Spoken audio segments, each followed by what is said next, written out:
પ્રધાનમંત્રી આજે આસામમાં કરશે 3 નવી રેલ સેવાઓની શરૂઆત। માર્ગ, રેલવે, હાઈવે તથા ઉર્જા ક્ષેત્રે જોડાયેલા વિવિધ પ્રોજેક્ટથી રાજ્યને થશે લાભ। તો શિલોંગ સિલ્ચર કોરિડોરનું પણ કરશે ભૂમિપૂજન, જે ઉત્તર પૂર્વ ભારતનો હશે પ્રથમ access control greenfield 4 lane high speed corridor.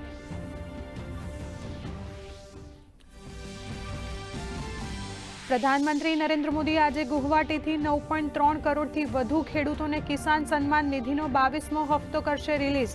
તો મુખ્યમંત્રી ભૂપેન્દ્ર પટેલની પ્રેરક ઉપસ્થિતિમાં યોજાશે રાજ્યકક્ષાનો કાર્યક્રમ। ગુજરાતના 49.59 લાખ ખેડૂત પરિવારોને મળશે ₹1028 કરોડથી વધુની સહાય।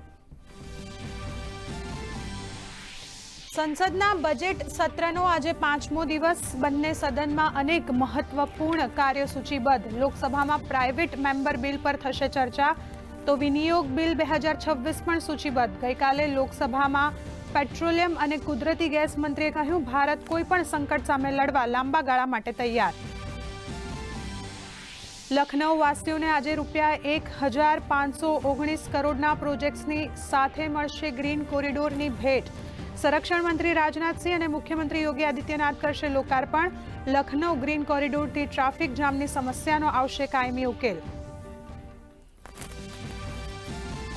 પ્રધાનમંત્રી નરેન્દ્ર મોદીએ ઈરાનના રાષ્ટ્રપતિ ડોક્ટર મસૂદ પેઝેશ્કિયાન સાથે શાંતિ અને સુરક્ષા બાબતે કરી ટેલિફોનિક વાતચીત। ખાડી ક્ષેત્રની ગંભીર પરિસ્થિતિ અંગે કરી ચર્ચા સંવાદ અને કૂટનીતિ પર સમાધાન પર મૂક્યો વધુ ભાર। કહ્યું, ભારતીયોની સુરક્ષા પ્રથમ પ્રાથમિકતા। પશ્ચિમ એશિયાના સંઘર્ષનો આજે 14મો દિવસ। મોજતબા ખામેનેઈના હુમલા યથાવત રાખવાનો નિર્ણય। આ સાથે જ અમેરિકી વિમાનને તોડી પાડવાનો કર્યો દાવો। તો નેતન્યાહુએ ઈરાનના નવા નેતાને મારી નાખવાની આપી ધમકી।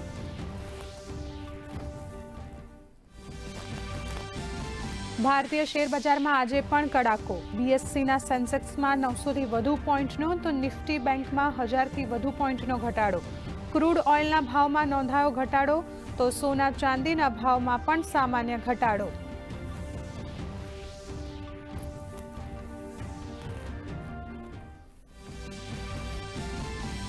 ગાંધીનગરમાં યોજાયો રાજ્ય સ્તરીય સહાય વિતરણ કાર્યક્રમ। મુખ્યમંત્રી ભૂપેન્દ્ર પટેલે દિવ્યાંગ લાભાર્થીઓને સોંપી મોટરાઇઝ્ડ ટ્રાયસિકલ તથા જોયસ્ટિક વ્હીલચેર। મુખ્યમંત્રીએ લાભાર્થીઓ સાથે કર્યો સંવાદ।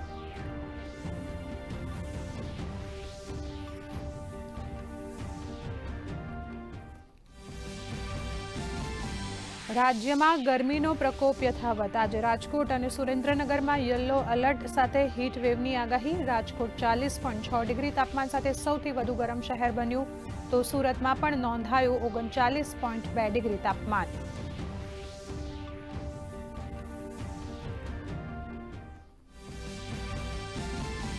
વર્લ્ડ પેરા એથ્લેટિક્સમાં ગ્રાન્ડ પ્રીમાં ભારતનો દબદબો। ભાલા ફેંકમાં સુમિત અંતલે જીત્યો ગોલ્ડ મેડલ, તો પુષ્પેન્દ્ર સિંહે સિલ્વર અને પૂનમ રામે જીત્યો બ્રોન્ઝ મેડલ। તો 400 મીટર દોડમાં સુબોધ કાંતે ગોલ્ડ, જ્યારે પ્રિયાંશુ કૌશિકે સિલ્વર અને અવનીલ કુમારે જીત્યો બ્રોન્ઝ મેડલ।